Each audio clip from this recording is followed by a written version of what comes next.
So, Nora, we always talk about the glamour, the films, but I'm always kind of fascinated by what was really going on behind the scenes?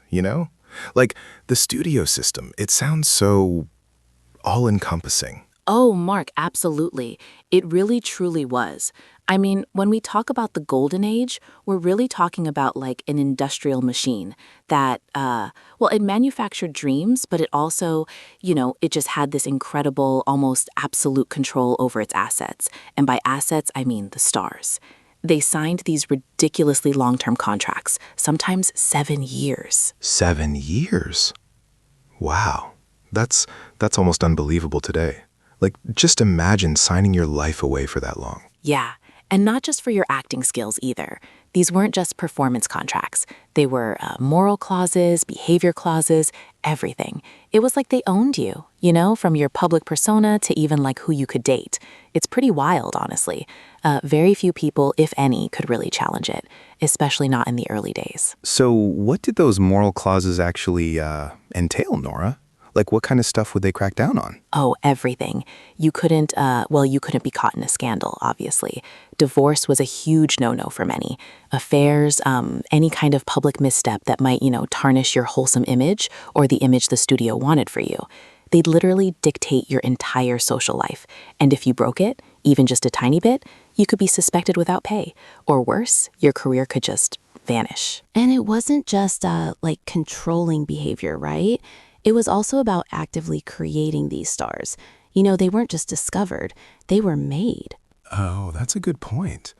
Like, how much of that was genuine talent and how much was pure PR, for lack of a better word? Well, it was a mix, but the PR, the image crafting, was huge. Think about it. Norma Jean Mortensen became Marilyn Monroe. Lucille LeSueur became Joan Crawford. Isser Danielovich Dembski became Kirk Douglas. It wasn't just names, though. Studios would dictate your hair color, your weight, your clothes, even like your public hobbies. They had entire departments dedicated to this, shaping every single aspect. So, like, they'd almost assign you a personality then, not just a name. Exactly. They wanted a specific type for their roster. If they needed a tough guy, they'd cultivate one. If they needed a glamorous ingenue, they'd find a young actress and mold her. It was a very deliberate process, ensuring they had all the archetypes covered, and this made their stars incredibly marketable, like almost instantly recognizable brands. That's why even today, we immediately know these faces, these personas. It's really quite brilliant in a terrifying way. It sounds like a lot of pressure, Nora. I mean, what about the human element in all this? Like, these were still people, right? With real lives? Oh, absolutely. And this is where it gets pretty dark, actually. The constant pressure to maintain that perfect image, the gruelingly long hours, the often invasive control over their personal lives, it took a serious toll on many of them. Think about Judy Garland, for instance.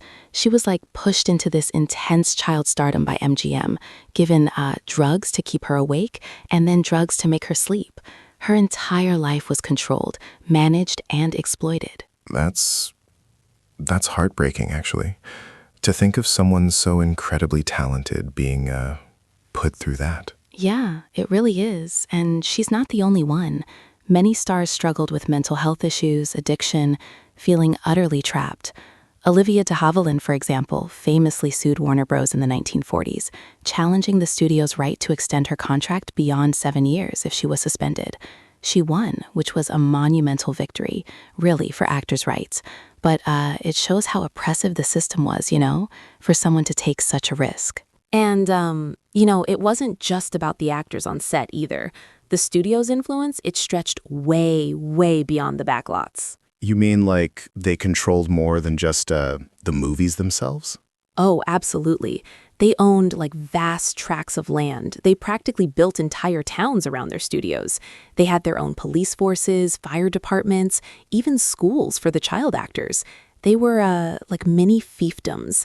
And they also had incredible sway over the press, especially the gossip columnists.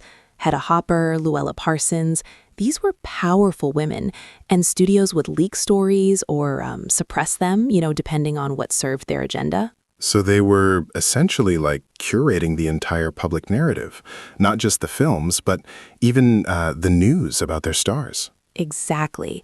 They'd feed information to specific columnists to promote certain stars or projects, or conversely, to bury scandals. It was a very tightly controlled ecosystem. Everything was strategically managed to present this idealized vision of Hollywood and its inhabitants. It was all about protecting the brand, the illusion.